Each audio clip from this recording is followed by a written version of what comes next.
I smiled as I opened the door to let her in. My mother-in-law, Linda, stood there with 3 suitcases and a smile that didn't quite reach her eyes. Behind her, my husband David rushed to grab the bags, his face bright with relief.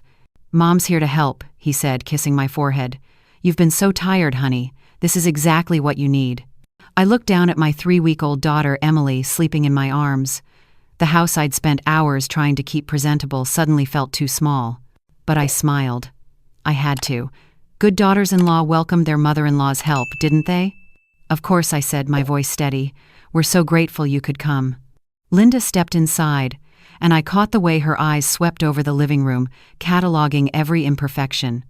The unwashed bottles in the sink, the burp cloth on the couch, the exhaustion I couldn't hide no matter how much concealer I used. "Oh, sweetheart," she said, taking Emily from my arms before I could protest. "You look absolutely drained. Why don't you go rest? I'll take care of everything." That was the first time she made me feel like I was failing at the one thing I was supposed to know how to do.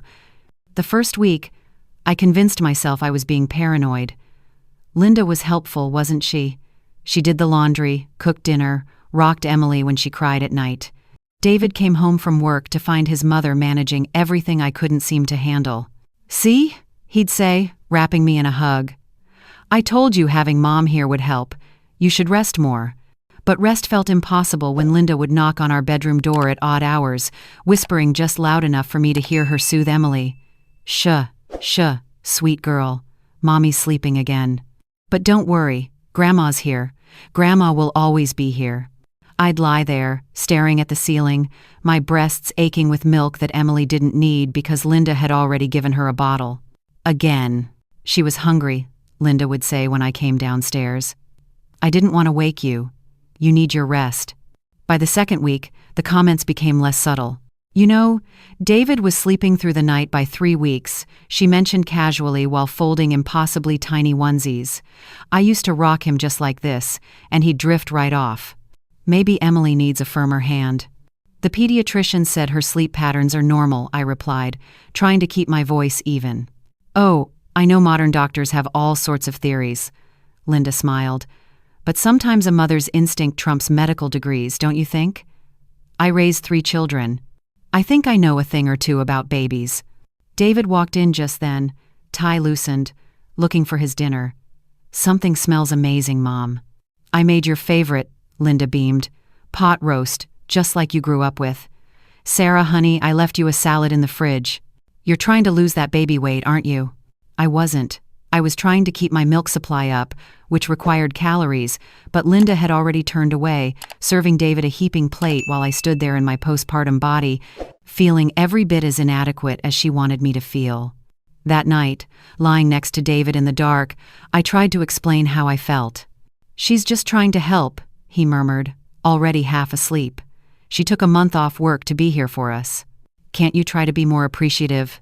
I swallowed the words I wanted to say. Instead, I whispered, "You're right. I'm sorry. I'm probably just hormonal." "That's my girl," he said, pulling me close. "Everything will be easier once you adjust." But I wasn't adjusting. I was disappearing. Week 3, and I'd become a ghost in my own home. Linda had reorganized my kitchen, rearranged the nursery, and established routines with Emily that I wasn't part of. When I tried to feed my daughter, Linda would hover, offering suggestions that felt like criticisms. "You're holding her at the wrong angle. Your milk might not be rich enough. Should we supplement with formula? I think she's not latching because you're too tense. Babies can sense anxiety, you know." David started coming home later from work. "Mom has everything under control," he'd say. I figured I'd tackle that project at the office. I found myself spending more time in the bedroom, door closed, staring at my phone and wondering if I was losing my mind. Was I being ungrateful? Was I just a bad mother who couldn't handle what Linda made look so effortless? Then came the moment everything changed. I'd gone downstairs late one night, unable to sleep. The house was quiet, just the soft glow of the nightlight in the kitchen. I heard voices in the living room and froze at the bottom of the stairs. I don't know what David was thinking, marrying her, Linda's voice, low and venomous, nothing like the sugar-sweet tone she used when anyone else was around. "She can barely take care of herself, let alone my granddaughter." Another voice, my husband's Aunt Carol, who'd stopped by for tea that afternoon. "Oh, Linda, don't be too hard on her. She's a new mother. It's difficult for everyone." "Difficult?" Linda laughed, sharp and cold. "I manage 3 children and a full-time job, and I never looked as pathetic as she does. Honestly, I'm doing that baby a favor by being here. At least Emily will have one stable mother figure in her life." "You don't really mean that, don't I?" Linda's voice dropped lower. "Between you and me, Carol, I've been documenting everything. Every time she sleeps instead of taking care of Emily. Every time she snaps at David. Every questionable parenting choice. If it ever came to it, if David ever needed evidence that Emily would be better off primarily with us, well, I'm building quite the case."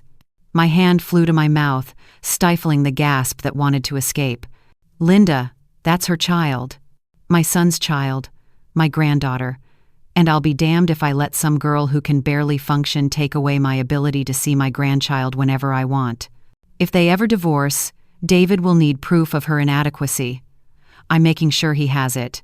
I retreated up the stairs as quietly as I could, my heart pounding so hard I thought it might wake the whole house. I sat on our bed in the dark, shaking. She wasn't here to help. She was here to build a case against me. To document my failures, so that if my marriage ever ended, she could use it to take my daughter away. For the first time in 3 weeks, my mind cleared. The fog of self-doubt lifted, replaced by something cold and sharp. I wasn't failing. I was being sabotaged. And now that I knew, everything would change. The next morning, I woke up before Linda. I fed Emily in our bedroom, door locked, savoring the quiet moment with my daughter. Then I went downstairs and made breakfast, humming softly. Linda appeared in the kitchen doorway, surprise flickering across her face at finding me already up and functional. "Good morning," I said brightly. I made coffee. "And I was thinking, maybe today you should rest. You've been doing so much. I can handle things today." She studied me carefully, suspicion in her eyes. "Are you sure? You've been so overwhelmed lately." "I feel much better," I lied smoothly. "Really. You've taught me so much these past few weeks. I think I'm ready to implement all your wonderful advice." The suspicion softened into satisfaction. "Well, if you're sure, I suppose I could use a day to catch up on some things." "Absolutely. You deserve it." I watched her leave the kitchen, that smug smile on her face, believing she'd broken me into the grateful, submissive daughter-in-law she wanted. She had no idea what was coming.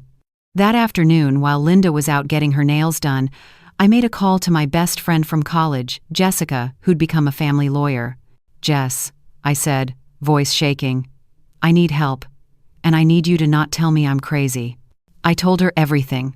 The comments, the undermining, what I'd overheard. "Recording laws in our state are one-party consent," Jessica said immediately. "You can legally record any conversation you're part of or any conversation in your own home. Start documenting everything.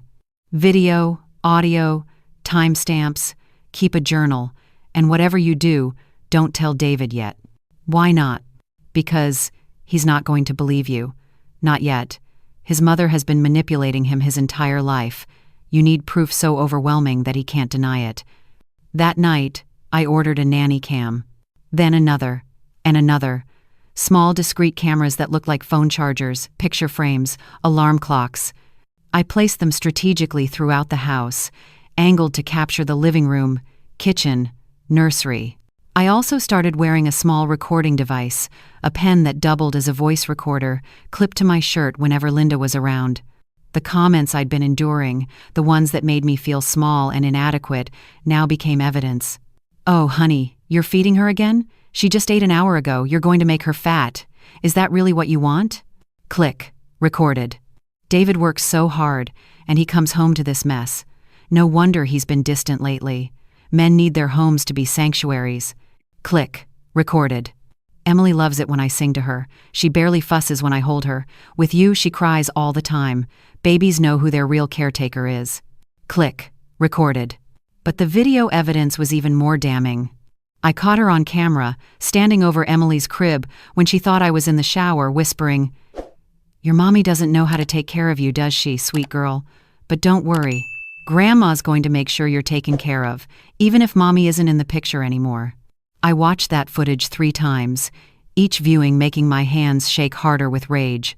I caught her throwing away the meals I'd prepped in the fridge, replacing them with her own food, then later telling David, "Your wife didn't cook anything today. Good thing I'm here." I caught her deliberately waking Emily up 20 minutes after I'd finally gotten her to sleep, then appearing in our bedroom to say, "Emily's crying again. Would you like me to handle it since you're clearly exhausted?"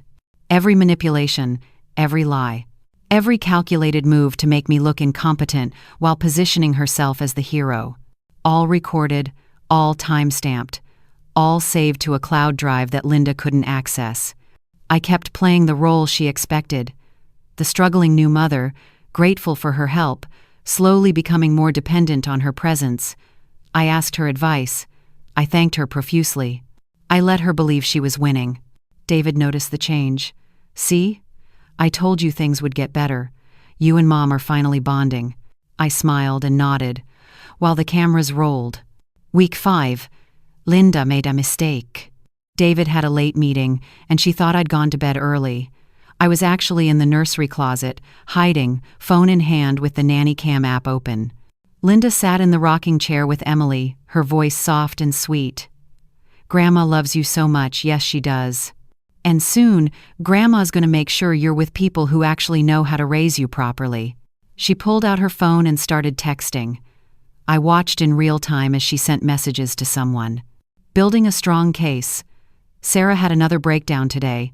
Couldn't even handle basic childcare. Have photos and documentation. Custody battle would be straightforward. My blood ran cold. Then it boiled. This wasn't just about undermining me. She was actively planning to help David take my daughter if we ever divorced. She was creating a false narrative of my incompetence, gathering evidence, building a case. She was trying to steal my child. That night, I didn't sleep. I sat at my computer, pulling together every piece of evidence. Video clips edited into a timeline, audio recordings transcribed. A documented pattern of psychological abuse and manipulation. Jessica had given me the template for a cease and desist letter, and now I added my documentation as exhibits. But I needed one more thing. I needed David to see it. Really see it. Not just hear me try to explain, not just read a transcript. He needed to watch his mother's true face, caught on camera, impossible to deny. And I needed her to know that her little game was over. Week 6. Linda had been with us for almost a month and a half. She'd started talking about extending her stay, maybe finding a small apartment nearby. Just to be close to Emily, she'd said. "I can't bear to leave her." I'd smiled and said that sounded nice, while internally planning her reckoning. I told David we should have a family dinner to celebrate Linda's help. Maybe invite your brother and Aunt Carol too? Your mom has done so much for us. We should show our appreciation. David loved the idea. Linda preened at the suggestion, already imagining an evening where everyone praised her heroic dedication to her struggling daughter-in-law. I spent 3 days planning that dinner. Not the food, though I made sure that was perfect. No, I was planning the presentation.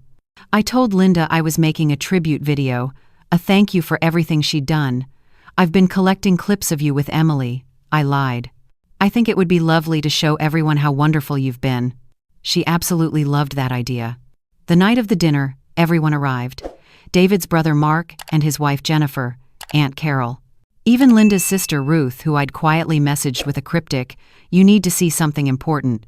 Linda sat at the head of our table, queenly, accepting compliments and praise. David squeezed my hand, proud of me for finally coming around and bonding with his mother. Dinner was perfect. Pot roast, Linda's favorite, which I deliberately made using her recipe. Let her have no complaints tonight.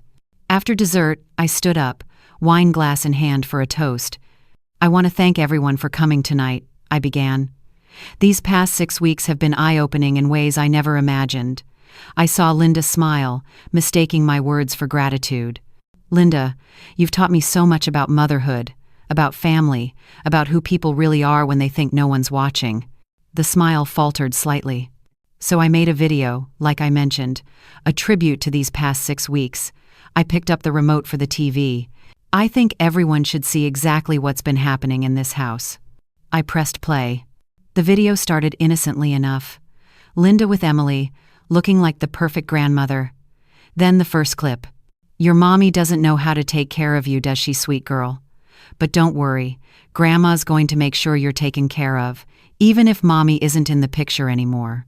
Linda's face went white. The next clip. Her throwing away my meal prep while looking directly at the hidden camera she hadn't known was there. Then the audio. I don't know what David was thinking, marrying her. She can barely take care of herself, let alone my granddaughter. David's face transformed from confusion to horror. More clips, more audio. A systematic documentation of every cruel comment, every manipulation, every lie she'd told to David about things I supposedly hadn't done. The final clip was the text messages, blown up on the screen. Building a strong case. Sarah had another breakdown today. Couldn't even handle basic childcare. Have photos and documentation. Custody battle would be straightforward. The room was silent except for the audio from the TV. I stopped the video and turned to face Linda, who looked like she might be sick. I have 6 weeks of recordings, I said calmly. Every word, every manipulation, every lie, all time-stamped and saved. I also have a folder prepared for a lawyer, should it ever be necessary. Because you see, Linda, when you whispered to Aunt Carol about documenting my failures, you forgot that documentation is a sword that cuts both ways. This is taken out of context, Linda stammered, but her voice was shaking. David, sweetheart, you have to understand, I was just trying to help. Help? David's voice cracked. You were planning to help me take my daughter from my wife? You were building a custody case? She was struggling. I was protecting Emily. No, I said quietly. You were systematically destroying my confidence, sabotaging my ability to parent my own child, and creating a false narrative of incompetence. That's not protection. That's abuse. Jennifer, Mark's wife, was crying. Aunt Carol looked devastated. Ruth stared at her sister like she was seeing a stranger. I think, I continued, it's time for you to leave, Linda. Tonight. I've already packed your suitcases. They're by the door. You can't kick me out. David, tell her she can't do this. All eyes turned to David. His face was red, tears streaming down his cheeks. He looked at his mother, then at me, then back at his mother. Get out, he whispered. What? Get out! He stood up, his chair falling backward. Get out of my house! Get away from my wife and my daughter! How could you? How could you do this to us? David, please, if you would just listen. I watched it, Mom. I heard every word. There's nothing you can say. His voice broke. You tried to destroy my family. You tried to take my daughter. Why? Because she's not good enough for you, Linda shouted, her mask finally cracking completely. She was never good enough. You deserved someone stronger, someone better, someone who could actually be a proper mother and wife. I was trying to save you from a mistake. The words hung in the air, ugly and true. The only mistake I made, David said, his voice cold now, was not seeing who you really were sooner. Sarah tried to tell me. She tried to tell me you were making her feel inadequate, but I didn't listen. I chose you over her, and you were poisoning my family the whole time. He walked to the door, grabbed Linda's suitcases, and set them on the porch. Leave. Now. And don't come back. You're not welcome here. Not around my wife, and not around my daughter. Not until you get serious help for whatever is broken inside you that made you think this was acceptable. Linda looked around the room, searching for an ally, but found only disgusted faces. Even Ruth wouldn't meet her eyes. She grabbed her purses, stumbling toward the door. At the threshold, she turned back one last time. You'll regret this, she hissed at me. You've poisoned my son against me. You've taken my granddaughter from me. No, I said clearly. You did that all by yourself. I just made sure everyone could see it. She left, the door slamming behind her. The room remained silent for a long moment. Then David crossed to me, pulling me into his arms, shaking. I'm so sorry, he sobbed into my hair. I'm so sorry I didn't believe you. I'm so sorry I let her hurt you. I'm so sorry. I held him, feeling 6 weeks of tension finally release from my shoulders. That night, after everyone had left and Emily was asleep, David and I sat on the couch, his laptop open between us. Show me everything, he said. All of it. I need to see what I missed. I need to understand what you went through. So I showed him. Every clip, every recording, the full extent of his mother's campaign against me. He cried through most of it. At the end, he closed the laptop and took my hands. "I don't know how you survived this," he said. "I don't know how you stayed sane while she was systematically trying to destroy you, and I was too blind to see it." "I almost didn't," I admitted. "There were days I thought I was losing my mind, that maybe she was right, and I really was a terrible mother." You're not. He pulled me close, "and I'm going to spend the rest of our lives making sure you never doubt that again." The next morning we called a family therapist. Then David called his mother, on speakerphone, with me sitting beside him. "Mom, I've thought about what you said, about Sarah poisoning me against you." "Oh, David, sweetheart, I knew you'd come to your senses." "I'm not finished. She didn't poison me against you. She showed me the truth. And the truth is that you need help, professional help. Until you get that help, you won't be part of our lives." "You can't keep me from my granddaughter." "Actually, I can. We both can. We have documentation of emotional abuse, manipulation, and threats regarding custody. If necessary, we will get a restraining order. The choice is yours. Get help, real help, or stay away from our family." There was a long silence on the other end. "This isn't over," Linda finally said. "Actually, it is," I said, speaking for the first time. "Because unlike you, I don't make threats. I document facts and take action. You're done hurting this family." David hung up. 3 months later, Linda sent a letter. She'd started therapy. She'd begun to understand, according to her therapist, that she had boundary issues stemming from her own childhood. She wanted to know if, maybe, we might consider supervised visits with Emily someday. David and I discussed it. We agreed that if she completed a year of therapy and her therapist believed she'd made genuine progress, we'd consider it, but slowly, carefully, with strict boundaries. For now, though, our little family was healing. I'd found a support group for mothers dealing with toxic in-laws. I'd learned that what I'd experienced had a name: covert narcissistic abuse. That Linda's behavior was part of a pattern seen in many families. Most importantly, I'd learned to trust myself again. Emily was 6 months old now, thriving. David and I were stronger than we'd ever been, having survived something that would have destroyed most marriages. We'd learned to communicate, to trust, to put our little family first above all else. And whenever I felt that old doubt creeping in, whenever I wondered if I'd been too harsh or too paranoid, I remembered that night. The silence in the room as everyone watched Linda's true face revealed on the screen. The way David had finally chosen me over his mother's manipulation. I'd smiled when I opened the door to let Linda in, all those months ago. But when she left, driven out by her own cruelty finally brought to light, I smiled for real. Because I'd learned something important. Sometimes the best revenge isn't a dramatic explosion. It's the quiet, methodical collection of truth. It's the patience to wait for the perfect moment. It's the courage to stand up and say, "This is what really happened. This is who you really are." And watching the truth destroy the lies someone built around you? That's not revenge. That's justice.